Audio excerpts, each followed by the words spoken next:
Hello, hello, hello, and welcome to today's episode of Her Version. This podcast is dedicated to sharing stories of struggle to triumph, a platform that allows individuals to tell their truth in order to inspire and uplift others.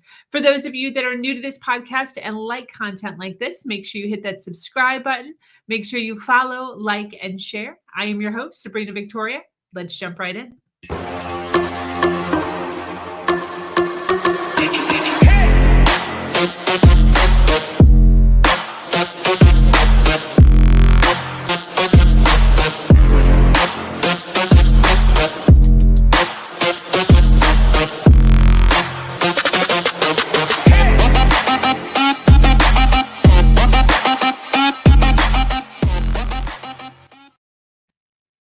Hello, and thank you for joining us today for this episode of Her Version. The Her Version platform is built on storytelling and the understanding that many times our greatest learning experiences come from listening to other people's stories. Today, I am speaking with an amazing woman named Dr. Shauli. Dr. Shauli is a global thought leader with a purposeful career in the educational space, spanning over 20 years. She has dedicated her life towards promotion of child-centric and activity-oriented education. She has seen firsthand the obstacles that need to be overcome in order to create learning experiences for children of all ages. Today, we will be talking about those challenges in order to educate others on the differences between different types of schools. Among many ceremonies, Dr. Shauli has been awarded for being among India's top 50 women leaders in the education industry and top 20 revolutionary education leaders by the Academic Council of ULektz. Welcome, Dr. Shauli. How are you?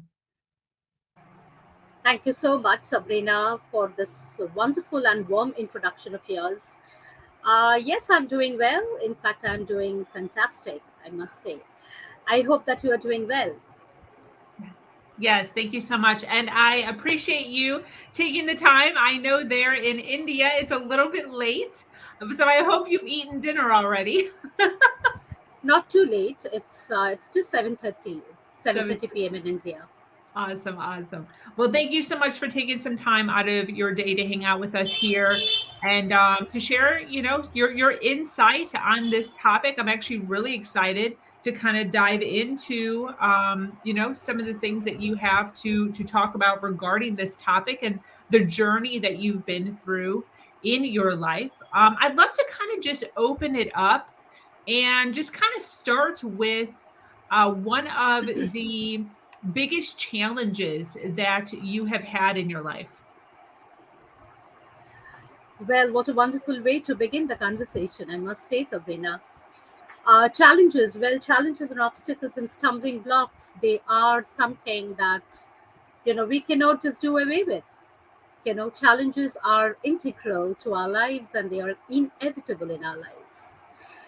The only thing is that the moment after the initial period is over, and when you look back and then you feel that those challenges have actually come into your life because they really wanted to teach you something, they really wanted to give you something, maybe something which you were actually lacking in the true sense of the term.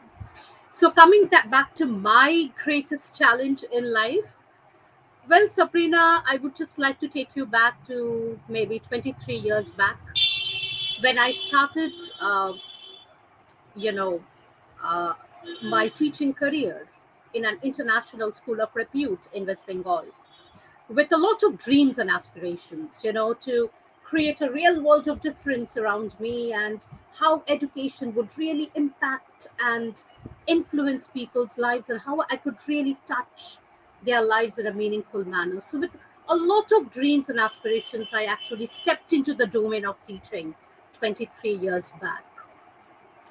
But unfortunately, sadly enough, the more I was into the system, the more I started getting frustrated, day in and day out. Because the kind of a picture that I had in my mind and the reality was actually not matching, you know. So the kind of things that I was made to do along with the other teachers and the other educators, and the kind of things that we were made a part of in the name of education Well, I started feeling that we were increasingly doing a disservice to our present generation. You see, I started feeling that everything around us changes. Our history changes, our geography changes. But unfortunately enough and sadly enough, our education system is something which never changes. It's still essentially a byproduct of the 19th century industrial revolution, Wow, but, yes. but still promotes a one size fits all educational model. Yes. And this structure and this system even denies the fact that each and every child is born with a unique blueprint, with a unique ability to create a unique world of difference around him or her. That each and every child has their own passions, skills, talents, likes, and dislikes, and that they cannot be put in one single box. But you see how education is delivered till date. We teach the same thing to the same group of children at the same time in the same way, expecting that they will all be learning in the same manner, forgetting the fact that each and every child is so very different from each other. So, I call this a factory model of productivity, which views the children who are bubbling with creativity, energy, and enthusiasm as merely finished products of this redundant and obsolete educational model. Yeah. So I was into that, you know, and I started feeling, disillusioned, disappointed, frustrated. But those days, Sabrina, had actually given me that push or that trigger that I need to do something about it. Why will our education system always concentrate on what a child cannot do rather than what a child can do? Wow. So that became a very, very big trigger for me. Yeah. So I still remember, Sabrina, the faces of the children whom the system has termed as failure. I have seen the helplessness of the parents, the anxious parents, especially in India, the parents are very, very anxious about the children's future, and they are sort of protective, at times, Yeah. most of the times, in fact. So I've seen those things in my life, and it was a great pain to me. And I started thinking that, can I do something about it? Maybe in my own small and limited way. Now, that has given me the trigger to actually go forward and set up and establish the first STEM school in West Bengal in the year 2015 with a very, very different concept. So what's a Where STEM school? now a STEM school, again, etymologically put, a STEM school is a kind of a school which highlights the four disciplines of science, technology, engineering, and maths. But that is a very limited, and a narrow definition of the STEM school. The STEM school actually stands for a kind of an approach. The STEM approach is a kind of an approach which believes in interdisciplinary and cross disciplinary teaching learning methods, which will put not only the science and the engineering subjects at a premium, but also will highlight the arts and humanities. And it's now best defined as STEAM rather than STEM, with an addition of the letter A, which stands for arts and humanities. So it is basically STEAM now. So, Wait, so this is a kind of an approach. what does the A stand for? A stands for arts and humanities. Wow. Very cool.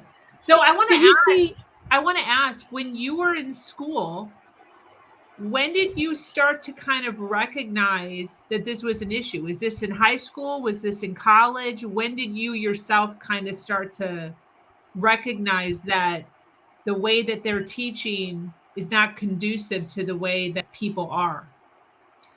very honestly, telling you, Sabrina, when I had been a student, I had hardly realized it.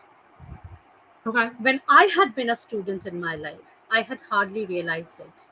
I thought that maybe this is the way education should be, delivered. But when I stepped into the domain of teaching, and Oh, before that, when I, sort of visualize that this is how teaching should be, and, it should open the doors and avenues of your mind, it should educate the child in emotional quotient more than intelligence quotient. It should guide the children in their own chosen track rather than, indoctrination and thrusting everything onto them depending on the parents' unmet expectations. So it was with this vision that I actually stepped into the domain of teaching. But wow. then again, it was, like the same thing that was being repeated, and I became increasingly frustrated. And that had actually led me to set up the first STEM school in West Bengal with a very, very different ideology, where the happiness and the passion quotient of the children would be high rather than their marks and scores and grades. Wow. So did you actually create this concept yourself? This concept, Sabrina, is not new. Okay. This concept had always been there. But the real difference is whether, see, knowing one thing is a different thing, and implementing and imbibing that and inculcating that and practicing that is a completely different ball game altogether. So you know about so many things that are happening around you, and you also know what is the right way to go about it. But how many of us would actually take that first step in order to make that happen? It's actually difficult, it's actually challenging, because you have asked me the greatest challenge that I have faced in my life, Sabrina. It's difficult and challenging because in order to bring about any kind of change, and Yeah. especially in the sphere and domain of education, it needs a lot of courage and fortitude. You know why? Because everything around us changes, but the last thing that, I mean, anything that could happen in the sphere of education, maybe it is going to be the last, the last kind of modifications and changes will happen in the sphere of education, because people are so very reluctant and resistant towards any kind of positive transformation in the field of education. They're so very rigid. Why? I believe that they still would like to be in that comfort zone, and they still feel that the way they themselves had been educated, their forefathers had been educated, well, that is the right way, you know and they are so very rigid and reluctant to acknowledge the fact that our children are in the 21st century. They need a whole lot of new way of learning, a new way of looking at things. They need different kinds of skills to be honed and nurtured. It's no longer scores, marks, and grades. It's no longer rote learning. It's no longer memorization and getting, more than 90% and 95% marks in your board exams. That is not going to suffice. What is actually going to make you stand apart is how you're going to implement the same in your life. So I'm talking about the skill based education, I'm talking about activity oriented education, I'm talking about game based education, play based education. So talking about that, what's the main difference between like a school, like every other school, and then a STEAM school? What's the biggest differences?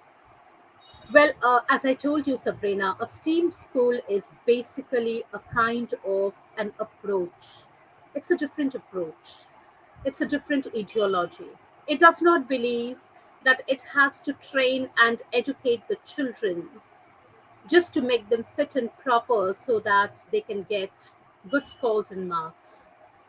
It believes in the fact that true education is all about honing and nurturing the creative intelligence of a child, the critical thinking abilities of a child, the way in which the child will be able to look around the world with a completely different lens, how the child will be able to evolve into a holistic human being who will be having the propensity to solve real world problems, and not only the mathematical problems that are there in the maths book, you know.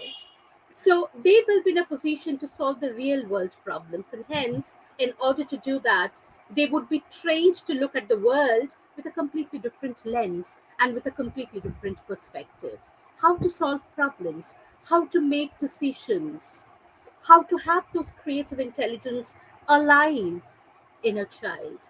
Sabrina, let me tell you that as Pablo Picasso has rightly said, that each and every child is a born artist. But the challenge is to remain an artist as he or she grows up. Wow. So you Wow. see the shift. Yeah. Now, whose responsibility is it? The child is a born genius. The child is a natural moonshot thinker. The child is creative. The child is enthusiastic. The child is inquisitive and curious. But why can't we see those qualities alive in the same child when he or she grows up? What is the damage that is happening to the child? Yeah. And who is causing, who or what is causing that kind of a damage? It is So the how system. so how is a child graded then in a STEAM school? How do you know when he's graduated or she? Yeah, of course, there are evaluation system in a STEAM school, but there is a difference between, standardized tests and evaluation. Standardized tests, which are so very prevalent across almost all the education system in the world Yeah. globally. If you see what are those standardized testing the children, the standardized Memorization tests are actually testing your ability to to memorize. conform and to comply. Oh. Whether you are able to conform, whether you are able to comply. So these are the two things that standardized tests are testing you on. But a standardized test will never test you on your ability to create or your ability to innovate. Now, the power to create and to innovate is something with which a child is born. You don't have to make the child creative and innovative. The child is already creative and innovative. But there is absolutely no kind of an evaluation system which will actually, test or assess or evaluate the child's creativity and innovation. So this is a problem with our current education system. We need a completely redefined and reimagined education system which will focus more on what a child can do rather on what the child cannot do, Yeah. which As will far which will focus. Yes. as far as the STEAM school, is it still a classroom setting where you're sitting at a desk for 8 hours a day, or is that also a No. site? Okay. What's the difference there? No. No, it's not like that. It is based, the primary etiology on which a STEM or a STEAM school is based, if it is a real STEAM school, the primary etiology on which it is based is hands on learning, activity oriented learning, and student centric learning. You see, the focus is not on the teacher, the focus is on the child. Whatever you do, whatever planning you make, or whatever activities you design, or whatever you do, it revolves around the child. It revolves around the individual likes, dislikes, passions, skills, and talents of a child. It does not revolve around what the teacher would like to do. Traditional education system, which is still prevalent now globally, is largely teacher centric.